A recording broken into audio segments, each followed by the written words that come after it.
Vous êtes sur Radio Prague International, à l'écoute du programme francophone diffusé depuis la capitale tchèque. Dobrý den, bonjour à toutes et à tous et bienvenue à l'écoute de Radio Prague International en français, Radio Prague International qui, vous le savez, fête cette année son 90e anniversaire. À cette occasion, nous vous proposons de retracer l'histoire de la station et ce depuis les années 1930 jusqu'à nos jours à travers une série intitulée Prague appelle le monde, 90 ans sur les ondes. Vous avez pu découvrir le premier épisode la semaine dernière et pour ce deuxième épisode, nous vous proposons un retour sur la manière dont les émissions internationales de la radio publique tchécoslovaque ont été affectées par le coup de Prague et l'avènement du nouveau régime communiste. Un travail signé Jaromír Marek, David Hertel et Aleš Krupka. La version française, elle, a été préparée par Paul-Henri Perrin. Très bonne écoute de ce deuxième épisode et de Radio Prague International.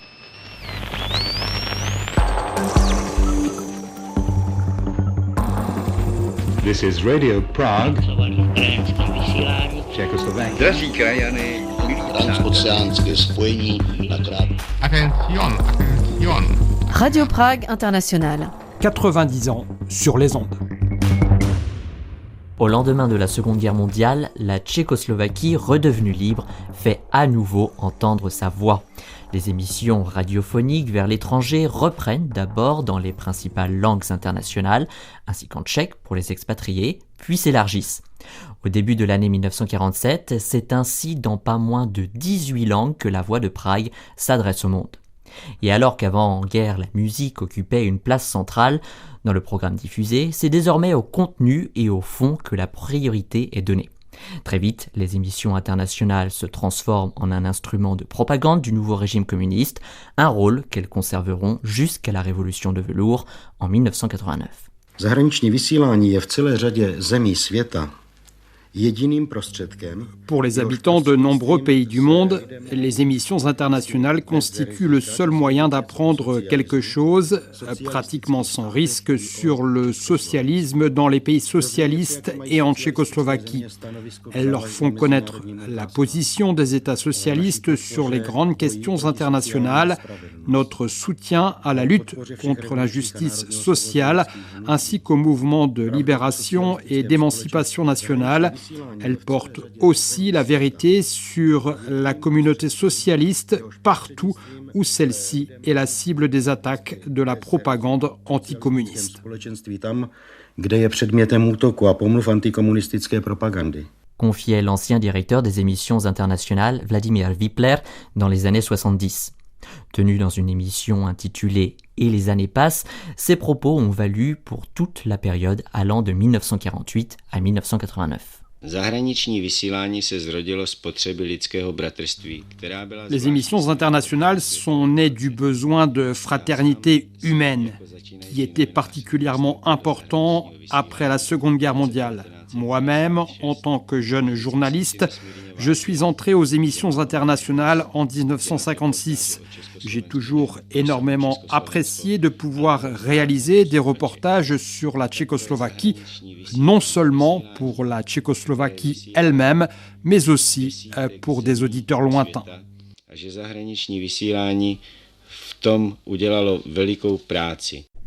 Se souvenait l'écrivain Arnošt Lustig, qui avait commencé sa carrière justement aux émissions internationales.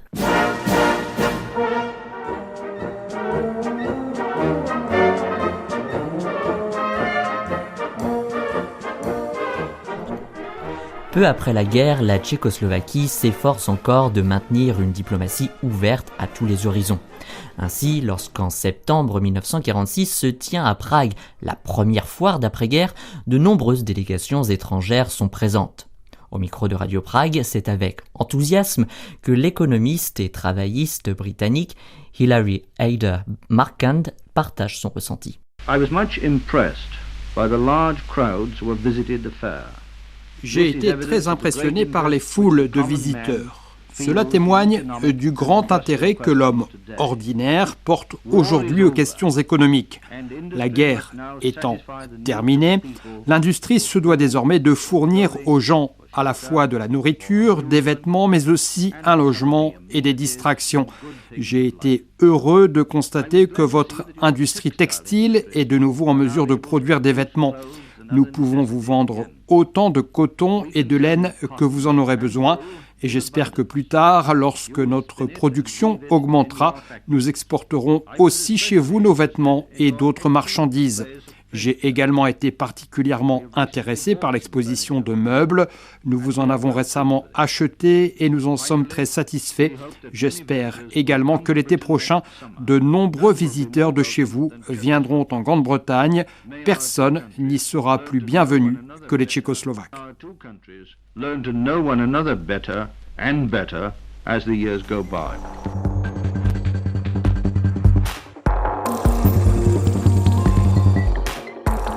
Les communistes occupaient déjà une position forte à la radio tchécoslovaque depuis la fin de la guerre, et il en allait de même pour les émissions internationales. Après le coup de Prague en février 1948, celle-ci passe entièrement sous la coupe du parti au pouvoir. 18 ans plus tard, l'ancien rédacteur des émissions internationales, Anton Korman, se souvient. Je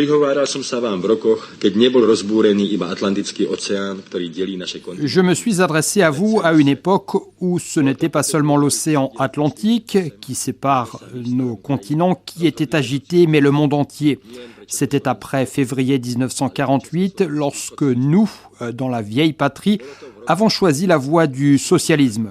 Non plus pour la République tchécoslovaque, mais pour la République socialiste tchécoslovaque. C'était un temps où nous avions juré une amitié éternelle à nos frères russes.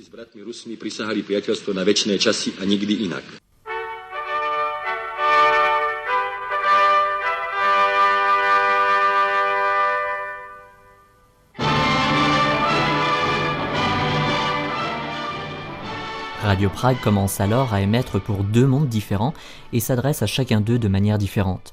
Historien de la radio, Tomáš Pánek poursuit.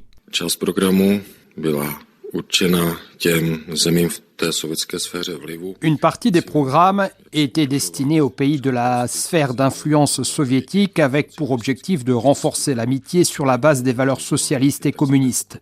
On popularisait ce qui était alors appelé les traditions progressistes ou encore par exemple les relations entre ouvriers, tandis que le programme, destiné lui aux pays de l'Europe de l'Ouest et à l'Amérique, avait pour but de compenser la propagande antisocialiste et de convaincre les auditeurs de ces pays d'adhérer aux idées communistes.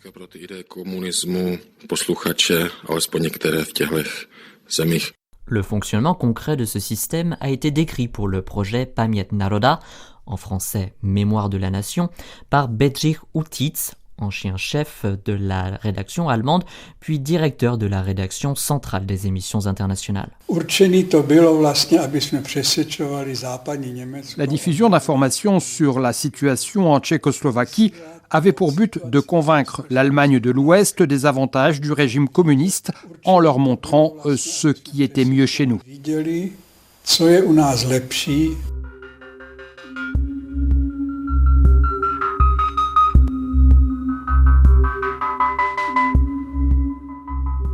Après février 1948, les émissions internationales servent aussi de placard pour de nombreux journalistes qui, pour des raisons diverses, sont considérés comme peu fiables par le régime. Cette mesure vise les rédacteurs étrangers, mais aussi les participants à la résistance extérieure à l'Ouest ou encore les personnes d'origine juive.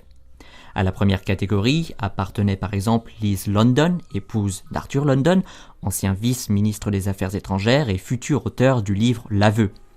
À la deuxième catégorie appartenaient Bedřich Utitz, Arnold Lustig et surtout Bedřich Geminder, ancien chef du département international du Parti communiste tchécoslovaque, le PCT, brièvement directeur de Radio Prague, exécuté lors du procès truqué du secrétaire général du PCT, Rudolf Slansky.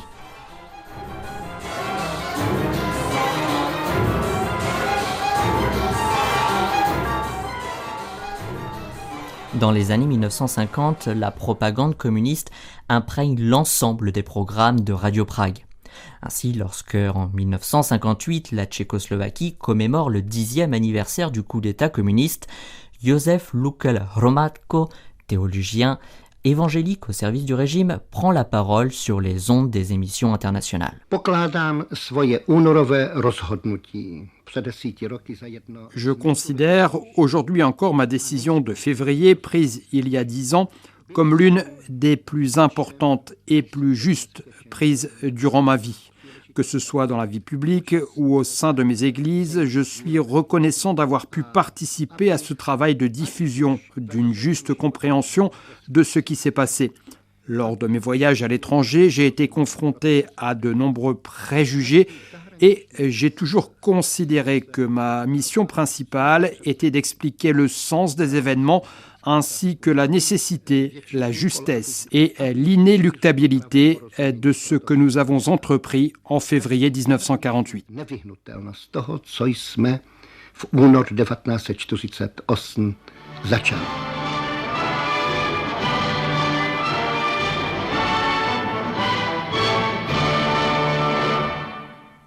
Lorsque, en 1960, la radio tchécoslovaque est placée directement sous l'autorité du comité central du Parti communiste tchécoslovaque, l'influence de l'idéologie se renforce encore davantage, comme en témoignent certains des programmes diffusés.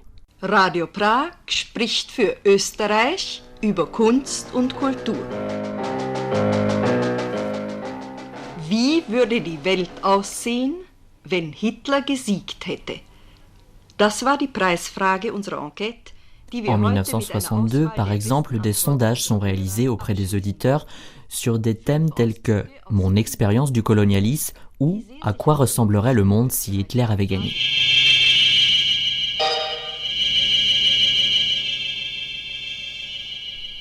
L'émission qui concluait ce sondage a été conservée dans les archives de ce qui est aujourd'hui la radio tchèque. Outre des extraits de lettres d'auditeurs, elle comprend également une adaptation dramatique de la nouvelle Le dernier Allemand de Ladislav Natchko.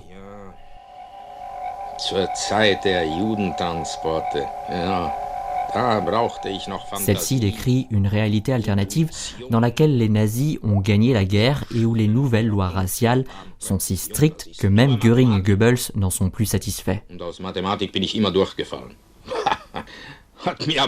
Une machine cybernétique découvre également qu'Adolf Hitler lui-même possède des ancêtres juifs. So ein Gigant! Und dennoch...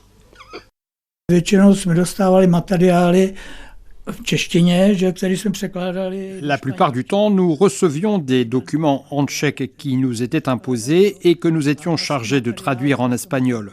Quant à nos propres textes, ils étaient contrôlés par une équipe chargée de veiller à leur conformité avec la ligne éditoriale exigée. Exprimer notre opinion personnelle à l'antenne était donc pratiquement impossible. Nous recevions aussi des textes déjà traduits, prêts à être diffusés. Ce n'était rien d'autre que la ligne officielle du parti, et qu'il s'agisse des Anglais, des Portugais, des Latino-Américains ou d'autres nationalités. Toutes les rédactions devaient s'y conformer, et pour ceux qui s'en écartaient, eh bien, les conséquences étaient claires.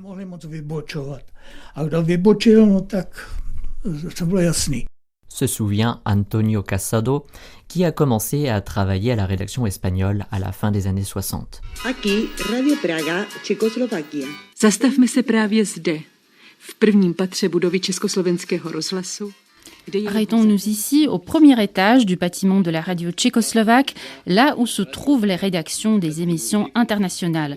Lorsqu'on parle dans le monde d'échange d'informations, c'est précisément l'activité des émissions internationales tchécoslovaques qui, chez nous, représente l'une des rares contributions efficaces et reconnues à cet objectif.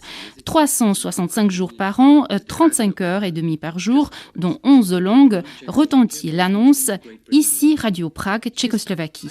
Les émissions internationales tchécoslovaques réagissent rapidement à l'actualité nationale et internationale. Elles s'adressent directement aux auditeurs de pays lointains et à des systèmes sociaux différents. Elles popularisent les principes du socialisme que sont la coexistence, la paix et la justice sur notre planète. vzájemného soužití míru a spravedlnosti na naší planetě. Rapporte ainsi des actualités cinématographiques datant de 1961.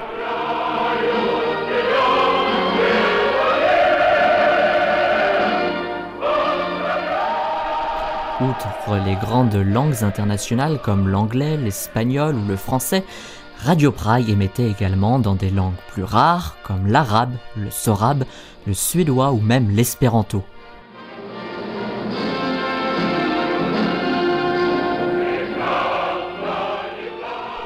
Lorsque, en 1961, le cosmonaute soviétique Yuri Gagarin s'envole pour l'espace, toutes les rédactions linguistiques lui consacrent une large place. Une émission en arabe de cette époque a été conservée dans les archives. On y entend notamment des morceaux qui, comme l'annonce le présentateur, avaient été composés par des artistes soviétiques pour célébrer le lancement de l'engin spatial.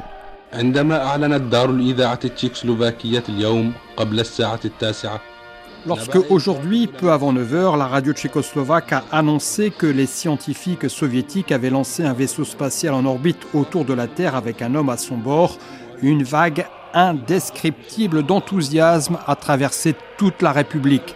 La radio tchécoslovaque a interrompu ses programmes habituels pour se consacrer à cet événement grandiose. Heure après heure, la voix de Yuri Gagarin a retenti dans les bulletins d'information. La télévision tchécoslovaque a elle aussi interrompu ses programmes réguliers et diffusé des images du premier cosmonaute après son retour sain et sauf sur Terre. Dans les usines, les ouvriers ont interrompu le travail pour se rassembler autour des postes de radio. De grandes foules se sont réunies devant l'ambassade soviétique à Prague pour exprimer leur joie. Des milliers de télégrammes, de félicitations ont été envoyés de Prague à Moscou et des dizaines de milliers de citoyens tchécoslovaques ont levé leur verre aujourd'hui en portant ce toast. À votre santé, Yuri Alexeyevitch Gagarin, santé.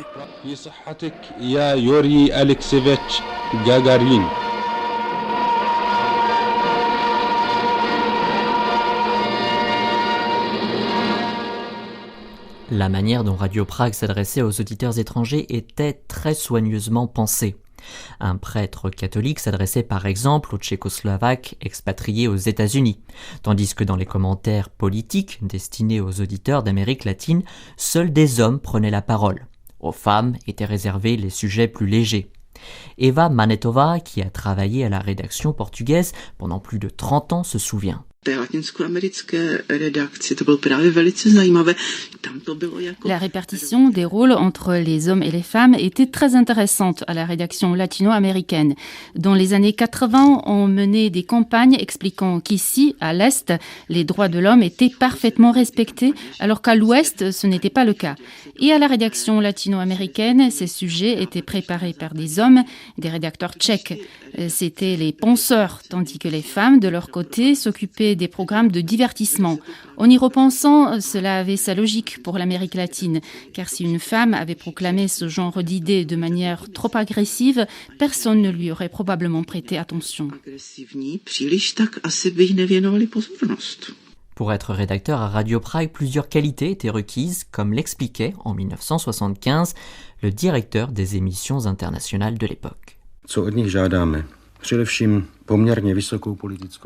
que nous exigeons d'eux, c'est avant tout un niveau politique relativement élevé.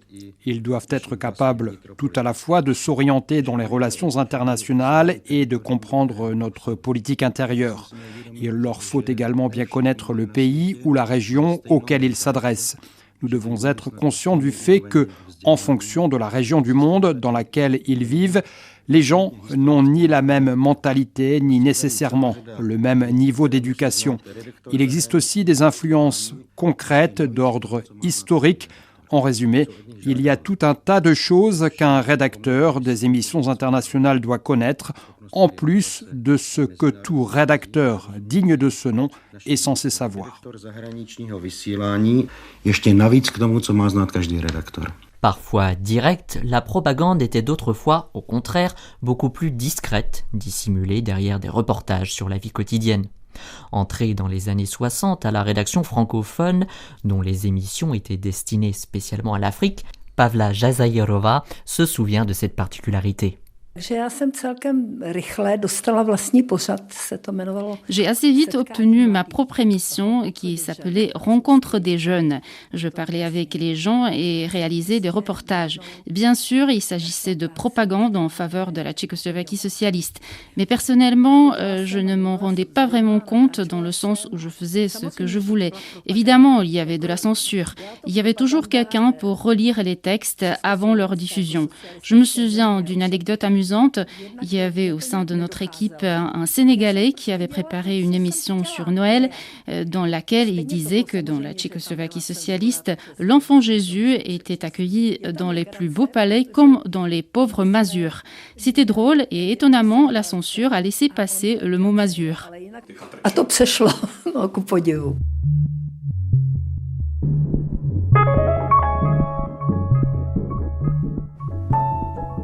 Mais en règle générale, la censure était vigilante et rigoureuse. L'immense majorité des textes étaient produits par une rédaction centrale que les employés des émissions internationales se contentaient de traduire dans leurs langues respectives. Et aucune émission n'était diffusée en direct. Une partie des informations provenait de cette centrale, tandis qu'une autre partie était choisie en fonction de ce que nous semblait intéressant ou nécessaire. Certaines informations étaient donc imposées et nous avions pour ordre de les diffuser. Après la diffusion de chaque émission, les journalistes chargés des informations qui restaient jusque tard dans la nuit devaient remettre ce que l'on appelait une chemise. Il s'agissait de tous les sujets diffusés durant la journée rangés ensemble. Ces chemises étaient remises à des agents de contrôle. À côté des studios se trouvait un bureau où 2 responsables vérifiaient le contenu de nos programmes. Se rappelle ainsi Ivana Vanderkova qui est entrée à Radio Prague en 1980. Karel Virs, qui a lui aussi travaillé pour la station, poursuit. Lorsque l'on rédigeait une information, le texte tchèque était très important car il était ensuite traduit dans les différentes langues de diffusion des émissions internationales. La feuille comportant l'information était amenée à un guichet pour qu'elle puisse être tamponnée. Le censeur ou l'inspecteur, comme on l'appelait, lisait le texte, y apposait son tampon et ce n'est qu'ensuite que je pouvais le distribuer aux différentes rédactions.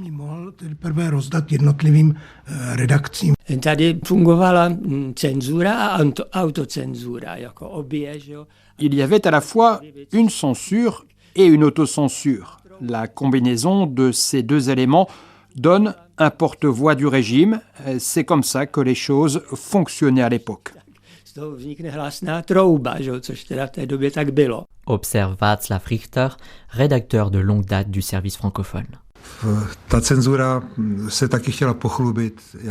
La censure cherchait aussi à se vanter de sa vigilance et de sa rigueur. Et autour de 1957, elle a organisé une exposition pour montrer tout ce qu'elle avait retenu. Des articles, des pages entières de journaux, des photos. À mon grand effroi, ils avaient même retenu l'un de mes commentaires sur les événements en Hongrie.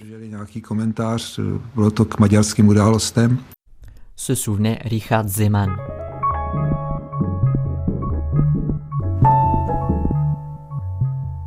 Quiconque était visé par la censure était exposé à de sérieux ennuis. Bedřich Utic témoigne de son expérience personnelle. Je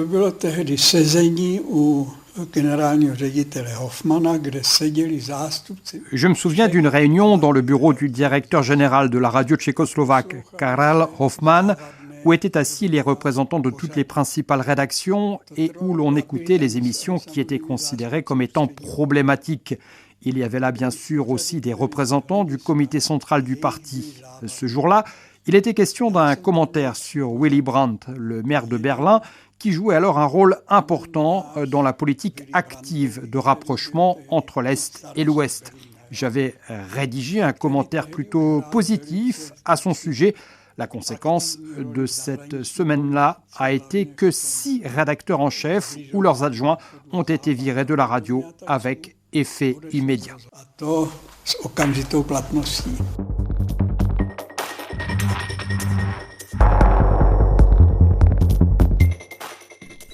Tandis que les émissions étaient diffusées exclusivement en différé, les bandes magnétiques étaient effacées au fur et à mesure, puis réutilisées. C'est la raison pour laquelle peu d'enregistrements des émissions internationales ont été conservés. Parmi les exceptions que l'on trouve aujourd'hui dans les archives figure, par exemple, un commentaire datant de 1979 du journaliste Karel Szymon, diffusé dans le cadre d'une émission appelée Paroles vivantes, et dans lequel il réfléchit à un thème très actuel à l'époque, la formation de l'homme socialiste. Charakter a morálka nového člověka se nevytváří samočinně. Le caractère et la morale de l'homme nouveau ne se forment pas spontanément. La conscience socialiste et la morale socialiste de l'homme naissent dans la lutte quotidienne pour accomplir les tâches concrètes de la construction d'une société nouvelle et dans le combat contre les influences de l'idéologie ennemie et de l'ancienne morale bourgeoise. Cela exige naturellement une direction réfléchie dans les domaines économiques, politiques, culturels et éducatifs afin d'éviter les rechutes dans les défauts et les survivances de l'ancienne société en voie de disparition. A v zápase za mírové podmínky práce a života ve světě. Déclamait-il à l'attention des compatriotes tchécoslovaques vivant à l'étranger. Toutefois, les émissions internationales ne diffusaient pas non plus uniquement de la propagande dans le monde. De temps à autre, des paroles simples et profondément humaines trouvaient leur place également. Comme ce message adressé par un certain Joško Rybar de Detva, en Slovaquie actuelle, à son ami Martin Adamec, vivant lui aux États-Unis pour Noël en 1964. Quand tu reviendras, nous parlerons ensemble, car nous nous sommes un peu perdus de vue. J'ai vieilli, et toi aussi sans doute également. Mais si tu viens, je te fabriquerai une très belle fuyara qui produira un son semblable à celui que tu as entendu à la radio. Nous jouerons et chanterons ensemble comme autrefois lorsque tu parcourais Detva avec moi du fond du cœur. Je te souhaite à toi et à ta famille de joyeuses fêtes et un bon retour à Detva quand nous nous retrouverons.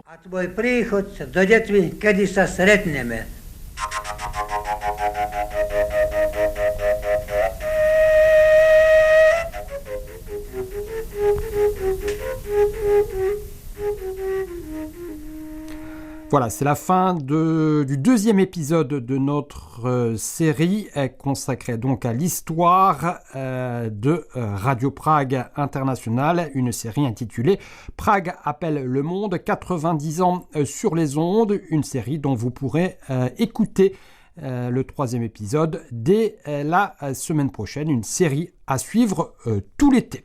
Merci donc de votre attention, merci également de votre fidélité aux émissions en langue française de Radio Prague International et à très bientôt de nouveau à l'écoute. Ahoj!